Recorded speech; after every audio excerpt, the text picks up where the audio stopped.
Impossible. आप लोग ऐसे कैसे कर सकते हो? देखो जंकुक, एक बार समझने की कोशिश करो। उस लड़के के माँ बाप नहीं है, वो अपने मामा मामी और दादी के साथ रहती है। तो मैं क्या करूं? इसका मतलब तो ये थोड़ी है क्या जो मेरे से 8 साल छोटा एक लड़की से मेरे को शादी फिक्स कर दोगे? देखिए जंकुक, कल मैं तुम्हारे मम्मी के साथ वहाँ पर गया था। लड़की के माँ बाप नहीं है, इसलिए उसका जो मामी और मामा है उसके ऊपर बहुत जुल्म करता है। और उसका दादी की तबीयत भी ठीक नहीं है, पता नहीं कब वक्त आ जाए। लेकिन इसलिए 8 साल छोटी लड़की से आप मेरे को शादी करोगे? हॉस्पिटल में मेरा तो एक रेपुटेशन है। देखो जंकुक, अगर तुम उस लड़के से शादी नहीं करोगे तो तुम मेरी लाश देखोगे। माँ, ये क्या कह रहे हो आप? हाँ, अगर तुम उस लड़के से शादी नहीं करोगे तो मेरी लाश ही देखोगे। ठीक है, मैं शादी के लिए रेडी हूँ, लेकिन मेरा एक शर्त है। कैसी शर्त? मैं चाहता हूँ कि शादी सिर्फ घर के लोगों के बीच में ही हो, सिंपल तरीकों से। घर में क्यों? हमारा एक लौता बेटा है, तो शादी तो बड़े से ही करना पड़ेगा ना। नहीं पापा, ऐसे भी लड़की के 17 साल है, अभी भी एडल्ट नहीं है। अगर किसी को पता चल गया तो बाल विवाह का केस हो सकता है। हाँ, बात तो सही है, लेकिन वो 17 प्लस है। अगर अगले महीने में ही उसका 18 होगा तो फिर मैं उससे बात करके अगले महीने ही डेट फिक्स कर दूँ। हाँ जीन कर दो। पता नहीं क्यों उस लड़की को देखते ही दिल अच्छा हो जाता है। कितनी प्यारी बच्ची है। बिल्कुल, मेरी तो कभी बेटी नहीं थी, अब तेरी मेरा बेटी का कमी पूरा करेगी। लो जंकुक, ते का फोटो देख लो।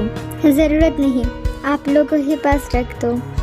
क्यों रे जंकुक, एक बार तो देख, लड़की कितनी मासूम और प्यारी है। बस माँ, आप लोग कह रहे हो शादी करने के लिए, इसलिए कर रहा हूँ, और मुझे कुछ नहीं देखना। ये कहकर वो गुस्से में सीधा अपने रूम की तरफ चला गया। अरे सुनो जीनू, अभी तो हमारा बेटा गुस्सा दिखा रहा है ना, देखना एक गुस्सा और उसका सीरियसनेस सब गायब हो जाएगा। अपने बेटे को मैं अच्छी तरह जानता हूँ। तुम्हारा बेटा वैसे ही कितना गुस्से वाला है, मुझे तो ते के लिए चिंता हो रहा है। तभी जंकुक अपने लगेज लेकर ऊपर से नीचे आता है। ए जंकुक, कहाँ जा रहे हो? सियोल। क्यों? तू तो छुट्टी के लिए घर आया था, अब अचानक से कहाँ जा रहा है? हॉस्पिटल से इमरजेंसी कॉल आया था, मुझे वापस जाना है। अच्छा, मैं चलता हूँ। ठीक है, ध्यान से जाना और पहुँचकर फ़ोन ज़रूर करना, ठीक है? इमरजेंसी कॉल तो बस एक बहाना है जीन। वो शादी के किसी भी तैयारी में नहीं रहना चाहता, इसलिए वापस चला गया। जियोंग जंकुक एक कार्डियोलॉजिस्ट स्पेशलिस्ट है और किम नंजुन का एक लौता बेटा। उसका होम टाउन है बुसान में। 2 घंटा 48 मिनट बाद जंकुक अपने फ्लैट पहुंच जाता है। रूम में एंटर करते ही उसका फ़ोन बजता है। हाँ बोलो जिमिन। कहाँ है तू? घर पर? मतलब किस घर में? मेरे फ्लैट पर। क्यों, तू तो बुसान गया था ना? हाँ गया था, अब वापस आ गया। इतना जल्दी? तू तो बुसान जाते ही तो 1 हफ्ते के पहले वापस नहीं आता। अरे क्या बताओ। उसके बाद जंकुक जिमिन को सारी बातें बता देता है। क्या सच में लड़की को देखा? नहीं। लेकिन क्यों? मैंने नहीं किया। मतलब क्या? जिसके साथ तुम्हें पूरी जिंदगी गुजारना पड़ेगा उसका एक बार भी नहीं देखोगे? पापा ने फोटो दिया था, पर उस टाइम पे ना बहुत गुस्सा आ रहा था, इसलिए मैंने नहीं देखा। उफ भगवान, इस लड़के को मैं क्या करूं? अच्छा अब रखो, मेरा मूड ठीक नहीं है। ये कहकर जंकुक कॉल कर देता है और सोफे पे जाके सो जाता है। ये है पार्क जिमिन, एक गायनोकोलॉजिस्ट और जंकुक की बेस्ट फ्रेंड। 3 हफ्ते बाद आज ते का 18 साल हो चुका है। आज ही ते और जंकुक की शादी है। जंकुक अपने सूट पहनकर चर्च के अंदर खड़ा है। ब्राइड को अंदर लाया जाए। कुछ देर बाद ते को चर्च के अंदर लाया जाता है। अब दोनों एक दूसरे की तरफ देखो। जैसे ही जंकुक ते की तरफ दिखता है, वो कुछ पल के लिए बस उसे ही देख रहा था। इतनी खूबसूरत लड़की मुझे आज तक कभी नहीं देखा। इतनी मासूम और प्यारी है। ऐसा लग रहा है कि जैसे आसमान से कोई परी उतर के मेरे सामने खड़ा हो गया। जिमिन की आवाज़ सुनते ही जंगकुक को होश आता है। क्या बात है, देखो इतने देर से देख रहा है, नजर लग जाएगा तो यार। जिमिन की बात सुनते ही जंगकुक तुरंत अपने सीरियस एक्सप्रेशन में अब वापस आ गया।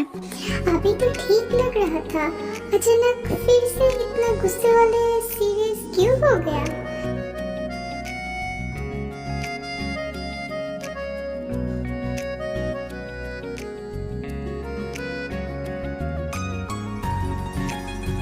आखिरकार शादी हो गई। देव, वेलकम टू जीवन फैमिली। अब घर जाने के वक्त आ गया है। ते अपनी नानी को गले लगाकर रो रही है। अरे मेरी बच्ची, इतने रोते नहीं है, तुम तो फिर से मिलने आओगी ना। ऐसे थोड़ी ना कि हमेशा के लिए तुम जा रहे हो। ते अपनी नानी को जोर से गले लगा के अभी भी रो रही है। बस ते, अब इतना मत रो, तुम दोनों बाद में भी तो आ सकते हो यहाँ। चलो अब निकलना चाहिए हम सबको, काफ़ी रात हो गई है, घर पहुँचते पहुँचते और भी रात हो जाएगी। 10-15 मिनट और रुकने के बाद सब लोग तेग को साथ लेकर निकल पड़े। लगभग आधे घंटे बाद वो लोग घर पहुँचते ही जाता है। घर के दरवाजे पर जीन इंतज़ार कर रहा है सबके लिए। जिमिन, तुम तेग को अपने रूम में ले जाओ। हमारे यहाँ की रस्में है कि शादी के बाद दुल्हन अपने हस्बैंड के साथ नहीं रहती, अगले दिन से रहती है।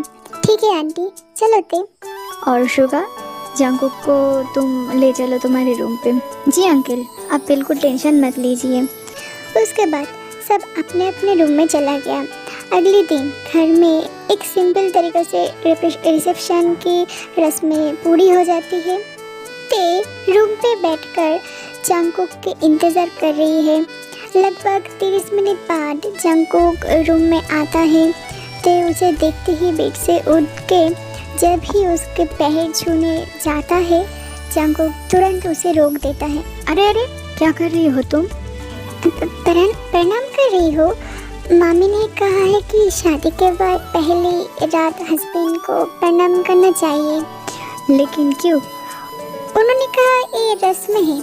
सुनो, मुझे ऐसे रस्में पर विश्वास नहीं है। और एक बात याद रखना, आज के बाद कभी भी मुझे प्रणाम मत करना, मुझे ये बिल्कुल पसंद नहीं है। ठीक है। अच्छा, इतना हेवी लहंगा पहन के तुम्हें गर्मी नहीं लग रही है? ये कहकर जंगकुक एसी चला देता है। जाओ, जाकर कंफर्टेबल कोई कपड़ा हो तो वो पहन लो। ठीक है। ते अपने लागे से एक शॉर्ट्स और एक ओवरसाइज टी-शर्ट निकलकर वॉशरूम में चला जाती है। इसी बीच में जंगकुक भी अपने ब्लेज़र और शर्ट उतार देता है और नहाने की तैयारी में वॉशरूम के बाहर खड़ा रहता है। लगभग 10 मिनट बाद ते वॉशरूम से बाहर आती है। बाहर आते ही दोनों का एक पल के लिए अचानक से आई कांटेक्ट हो जाती है। हटो यहाँ से। ओ हाँ, ते साइड हो जाता है। जंगकुक बाथरूम के अंदर चला गया। ऐसे भी कौन नया बीवी के सामने बिना कपड़ों के घूमता है? जरा भी शर्म नहीं आती है क्या? फिर ते बालकनी में चला गया और रेलिंग पकड़कर चांद को देख रहा था। लगभग 10 मिनट बाद उसे अपने कंधों पर किसी का हाथ एहसास हुआ। जैसे ही वो मुड़ के देखा, वो किसी मजबूत चीज़ से टकरा गया। ऊपर नज़र उठा के देखा तो जंगकुक उसकी तरह भी देख रहा था। इतने रात को यहाँ पर क्या कर रही हो? नहीं, वो टॉवल रखने आई थी। अगर हो गया तो अंदर चलो, काफ़ी रात हो गया है।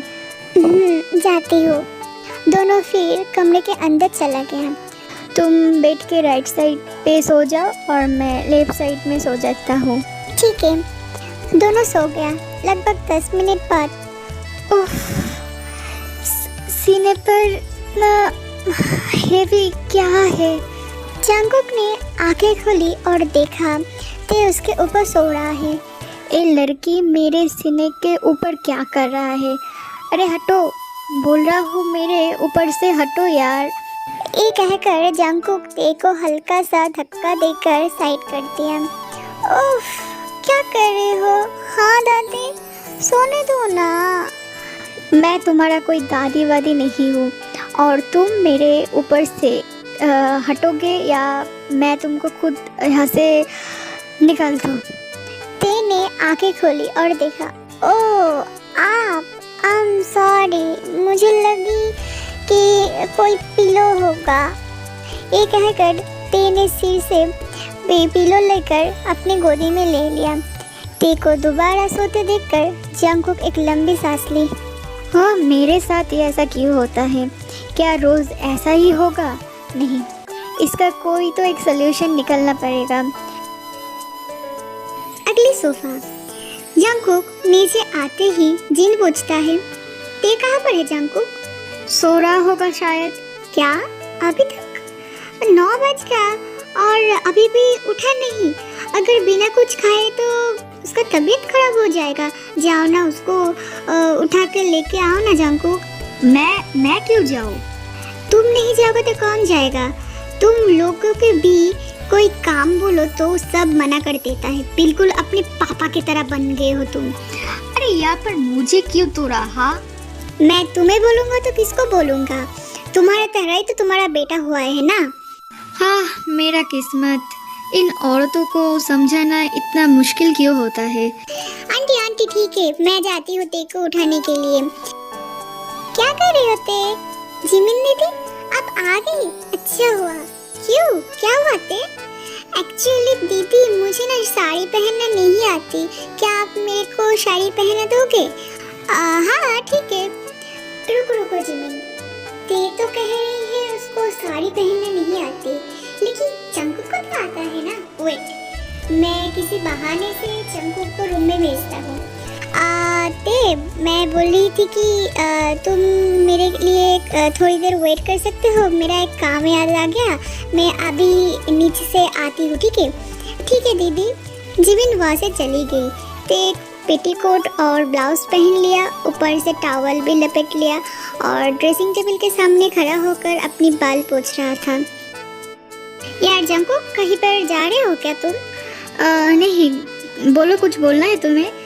एक्चुअली आंटी ने एक काम दिया था, वो तुझे ही करना पड़ेगा, क्योंकि तेरे घर रूम में जो अलमीरा है उसके अंदर थोड़ा सा गोल्ड का ज्वेलरी है, तो वो लेकर ते को देना पड़ेगा। तू इतने देर से मेरे रूम में ही था ना, तो तू ही दे देती। अरे भाई देख, गोल्ड के ज्वेलरी है, कुछ हो जाता तो मैं ऐसे रिस्क नहीं लेने चाहती। है भगवान, मैं उस लड़की से मैं दूरियां रखना चाहता हूँ और सभी मुझको उस लड़की के पास ही ले जा रहा है। अब मैं क्या करूँ? हे जंगकुक, आप पर तुम अभी भी क्यों खड़े हो? जाओ। हाँ, जाता हूँ। ये बोलकर जंगकुक अपने रूम के तरफ जाता है, पर रूम पे जाने के पहले जंगकुक जो देखता है,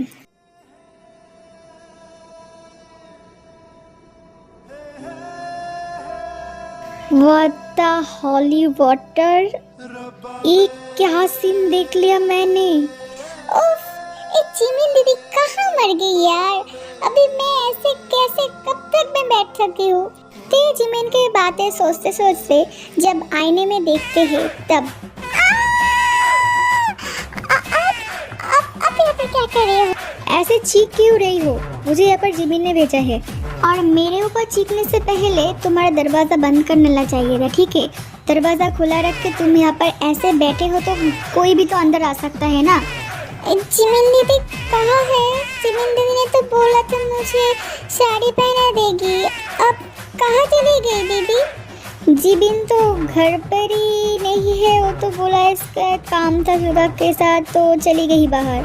मतलब जिमिन की बच्ची, ये सब तूने मैं इसका प्लान में क्यों पहले नहीं समझ पाई? अब मैं क्या करूं? मैं नीचे कैसे जाऊं? ते जंगकुक, ब्रेकफास्ट के लिए नीचे आओ जल्दी। अभी मम्मी भी बुला रहा है, अब मैं क्या करूं? साड़ी पहनना नहीं आता तो शादी क्यों की? इतने बड़ा एक लड़की अभी भी साड़ी नहीं पहन सकती। इस आदमी का क्या प्रॉब्लम है? बात बात पर शादी लेकर ताने मारता है। अरे मैं साड़ी पहन सकती तो मैं जिमिन दीदी को क्यों बोलती? मैं पहन नहीं सकती इसलिए तो दीदी को बोला। अब बताओ अब मैं कैसे नीचे जाऊँ? अच्छा ठीक है, मैं साड़ी पहना देता हूँ। नहीं, मुझे बिल्कुल छूना मत। ठीक है, मैं दूसरी तरफ देखकर तुम्हें पहना देता हूँ। उसके बाद जंकुक दूसरी तरफ देख के ते को साड़ी पहना देता है।